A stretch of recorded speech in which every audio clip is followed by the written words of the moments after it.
கோவாவில் நடந்த தேசிய அளவிலான கராத்தே போட்டியில் 36 பதக்கம் வென்று திரும்பிய வீரர்களுக்கு சென்னை விமான நிலையத்தில் உற்சாக வரவேற்பு. அரசு பள்ளி மாணவர்களுக்கு கராத்தே பயிற்சியை பாட வகுப்பில் சேர்க்க வலியுறுத்தல். கோவாவில் தேசிய அளவிலான ஓபன் கராத்தே சாம்பியன்ஷிப் போட்டி நவம்பர் 8 மற்றும் 9ஆம் தேதி நடைபெற்றது.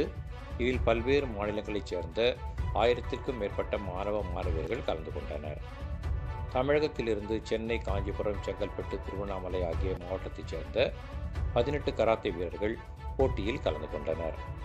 இதில் சுமார் 45 பிரிவுகளில் கலந்து கொண்ட தமிழகத்தைச் சேர்ந்த 18 மாணவர்கள் 9 தங்கப்பதக்கம், 16 வெள்ளிப்பதக்கம், 11 வெண்கலப் பதக்கம் என மொத்தம் 36 பதக்கங்களை வென்று சாதனை படைத்தனர். இதில் திருவண்ணாமலையைச் சேர்ந்த மதுவினி, பி. ஹரிணி, சோமேஷ் ராஜ் ஆகிய 3 அரசு பள்ளி மாணவர்களும் பதக்கம் வென்று சாதனை படைத்துள்ளனர். சாதனை படைத்து திரும்பிய மாணவர்களுக்கு ஹக்குரியு ஸ்போர்ட்ஸ் கராத்தே அசோசியேஷன் தலைவர் பிரபாகரன் மற்றும் நிர்வாகி நாகராஜன் ஆகியோர் சால்வை அணித்து பாராட்டுகளை தெரிவித்தனர். போட்டியில் கலந்து கொண்டு வெற்றி பெற்ற வீரர்கள் செய்தியாளர்களிடம் கூறுகையில், அரசு பள்ளி மாணவர்களுக்கு உரிய பயிற்சி வழங்கினால் இன்னும் சிறப்பாக வெற்றி பெற முடியும் எனவும், கராத்தே பயிற்சியை அரசு பள்ளிகளில் பாடமாக கொண்டு வர வேண்டும் எனவும் கோரிக்கை விடுத்தனர். கோவாவில் 8 மற்றும் 9 தேதிகளில் தேசிய அளவிலான open karate championship federation cup 2025 என்ற பேரில் இந்தியாவில் உள்ள அனைத்து மாநிலங்களிலிருந்தும் 1500க்கும் மேற்பட்ட மாணவ மாணவிகள் கலந்து கொண்டனர். எங்களுடைய மாணவர்கள் வந்து பார்த்தீங்கன்னாக்கா 18 பேர் 36 மெடல், கோல்டு, சில்வர், பிரான்ஸில் 36 மெடல் அடிச்சிருக்காங்க.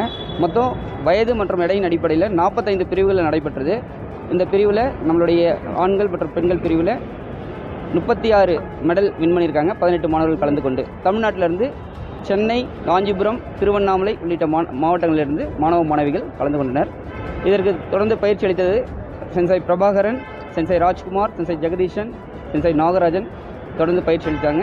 6 வயதிலிருந்து 19 வயது வரை நடைபெற்ற இந்த போட்டியில் கலந்து கொண்ட மாணவர்கள் மெடல் அடித்தவங்க அடுத்து துபாயில் நடைபெறக்கூடிய ஓப்பன் சாம்பியன்ஷிப்பில் கலந்து கொள்ள இருக்கிறார்கள். இந்தியாவில் உள்ள அனைத்து மாவட்டங்களிலிருந்துமே இந்தியாவில் உள்ள அனைத்து மாநிலங்களிலிருந்துமே இந்த போட்டியில் கலந்துக்கிட்டாங்க. இது வந்து ஓப்பன் கராட்டே நேஷனல் லெவலில் இருக்கக்கூடிய ஓப்பன் கராட்டே சாம்பியன்ஷிப். இதில் வந்து பார்த்தீங்கன்னாக்கா 18 பேர் வந்து தமிழ்நாட்டிலேருந்து கலந்துக்கிட்டாங்க. அதில் 36 மெடல் அடிச்சிருக்காங்க. 45 பிரிவுகளில் கலந்து கொண்டு 6 வயதிலிருந்து 19 வயது வரைக்கும் இருக்கக்கூடிய மாணவ மாணவிகளுக்கு இது நடைபெற்றது. பொதுவாகவே இந்த இந்தியா முழுக்க உள்ள அனைத்து மாநிலங்களிலும் இந்த அவேர்னஸ் இருக்குது. எல்லா மாநிலங்களிலும் பரவலாக வந்தாங்க. குறிப்பாக மகாராஷ்டிரா, கோவா, டெல்லி உள்ளிட்ட மாநிலங்களிலிருந்து வந்த மாணவர்கள் ரொம்ப கொஞ்சம் கடுமையாகவே இருந்தது போட்டி. பிள்ளைகள் வந்து 5-6 சுற்றுகள் கடந்து தான் இந்த மெடல் அடிச்சிருக்காங்க.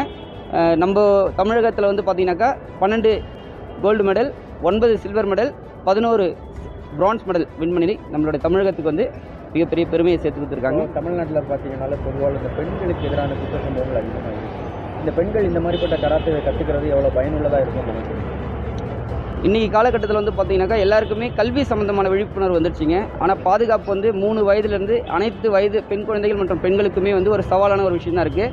எப்படி இன்றைக்கி கல்வி அறிவில் எல்லாமே நம்ம வந்து முன்னேறி வந்திருக்கிறோமோ, அவேர்னஸ் கிடச்சிருக்கோ, அதே போல் பாதுகாப்புன்றது இன்றியமையாத ஒரு விஷயங்க. அது பணிபுரியக்கூடியவர்களாக இருக்கட்டும், கல்லூரி மாணவிகளாக இருக்கட்டும், பள்ளி மாணவிகளாக இருக்கட்டும், எல்லாருக்குமே பாதுகாப்பு ரொம்ப முக்கியம்.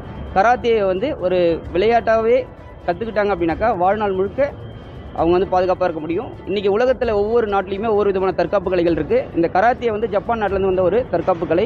இந்த கலைக்கு மீனிங்கே என்னென்னு பார்த்தீங்கன்னா, ஜப்பான் வார்த்தையில் எம்டி ஹேண்ட், வெறும் கை தான் பொருள். ஸோ எல்லா பெண்களும் இந்த பயிற்சியை முறையாக கற்றுக்கிட்டாங்க அப்படின்னாக்கா வாழ்க்கையில் யாரோட உறுதுணையும் இல்லாமல் எல்லா இடங்களையும் பயணிக்க முடியும். கடந்து வாழ்க்கையில் அடுத்த கட்டத்தை அடையிறதுக்கு மிகவும் பயனுள்ளதாகவும் பாதுகாப்பாகவும் இருக்குங்க. தமிழ்நாடு அரசு நமக்கு எந்த அளவுக்கு கராத்தேக்கு சப்போர்ட்டிவாக இருக்குது, என்ன தேவைப்படுது? தமிழக அரசு மற்றும் மத்திய அரசு வந்து இன்றைக்கி கொஞ்சம் சிறப்பாகவே செயல்படுறாங்க. பள்ளிகள்லையும் பார்த்தீங்கன்னாக்கா கராத்தே பயிற்சி கொடுக்குறாங்க. ஆனால் அது போதுமானதாக இல்லை. அனைத்து மாணவர்களும் கொடுக்கணும். இப்போ ஆர்எம்எஸ்சி அப்படின்ற ஸ்கீமில் வந்து பார்த்தீங்கன்னாக்கா 6 வயது முதல் 8 வயது 6ஆவதுலேருந்து 8வது வரைக்கும் 9, 10 மற்றும் 11, 12 மாணவிகளுக்கு மட்டும் கொடுக்குறாங்க. ஆனால் பெண் குழந்தைகள் மட்டும் இல்லாமல் ஆண் குழந்தைகளுக்கும் பாலியல் சீண்டல்கள் என்ற தொந்தரவுகள் இருக்கிறதுனால 1வது படிக்கக்கூடிய குழந்தைங்கள்லேருந்தே இந்த விழிப்புணர்வு வந்து அரசு வந்து உறுதிப்படுத்தணுங்க. அவங்க வந்து அரசு சார்பாக எல்லா பள்ளிகள்லையும் கட்டாயமாக இருக்கக்கூடிய பாடத்திட்டம் போல் இந்த தற்காப்பு பயிற்சியையும் வழங்கணுன்றது எங்களோட வேண்டுகோளாக இருக்குது அரசு.